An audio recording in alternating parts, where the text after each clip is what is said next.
So this is an update video to the trolling motor setup and some other modifications.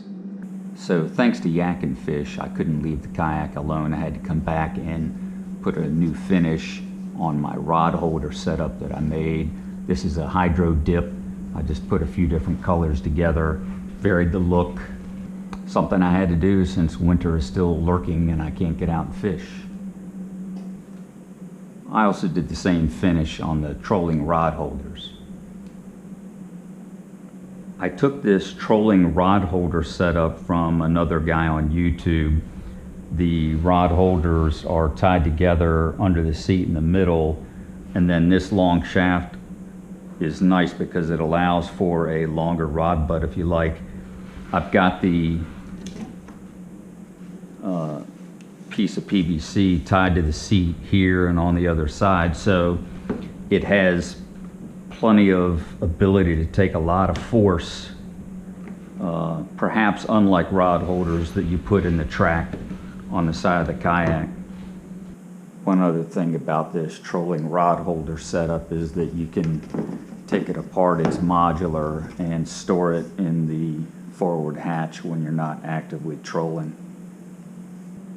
I made a few changes to the trolling motor setup that I wanted to point out. So to begin with, I added this handle to be able to lift the trolling motor and deck plate up out of the hull of the kayak. I changed the wrap I had on the cabling to kind of a mesh wire wrap, and like I mentioned before, I changed the finish on this PVC pipe from a straight flat black to this hydro dip paint job. In addition to that, one of the things that I wanted to be able to do that a viewer of the channel had a question about was, would I be able to lift the trolling motor in and out of the hull like the stock Old Town pedal drive?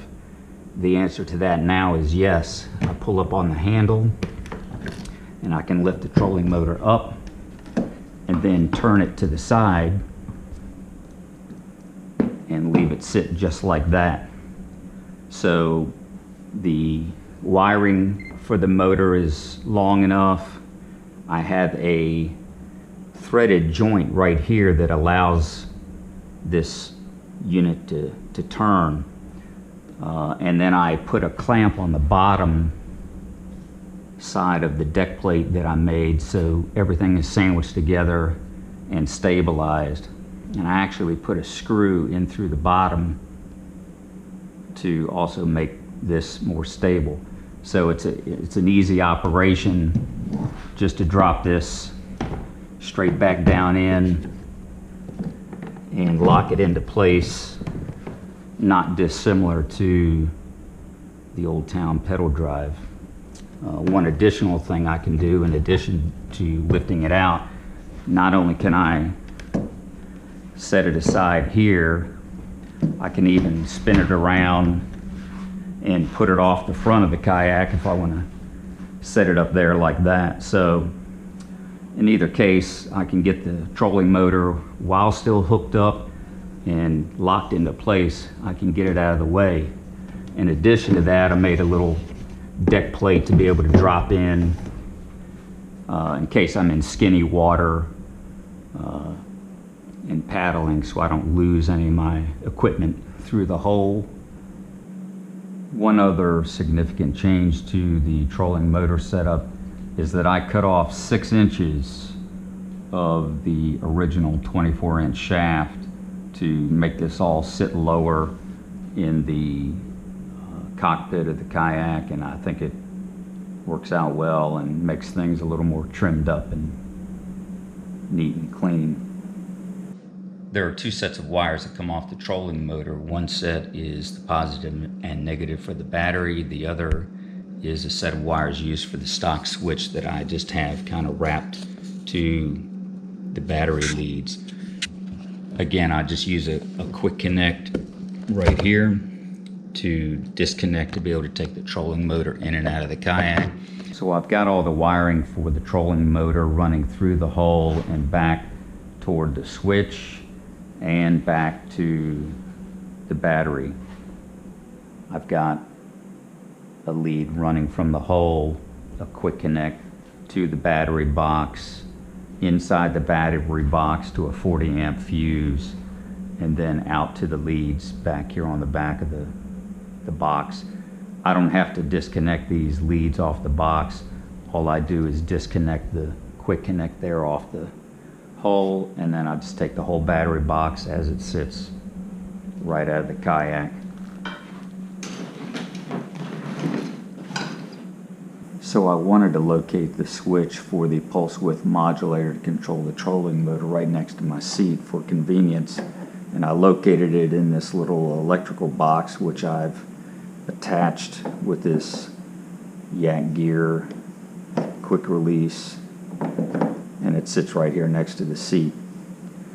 I've got a waterproof forward and reverse switch and the speed control for the trolling motor right here.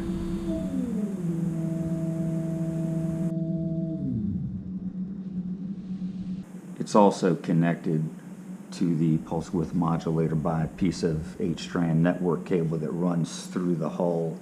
The cable from the switch runs underneath the seat from the switch to the hull right here, and this is a waterproof connector that the network cable end runs to. You simply plug it in, screw this part on,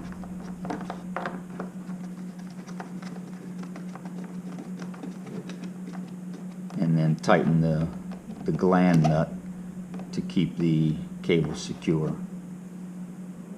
So the pulse width modulator or speed controller is controlled by this switch sitting right here next to my seat. And behind the seat, if I move these things out of the way, is a project box where I have the pulse width modulator itself stored within this hatch. And behind my seat, you can see it down here underneath.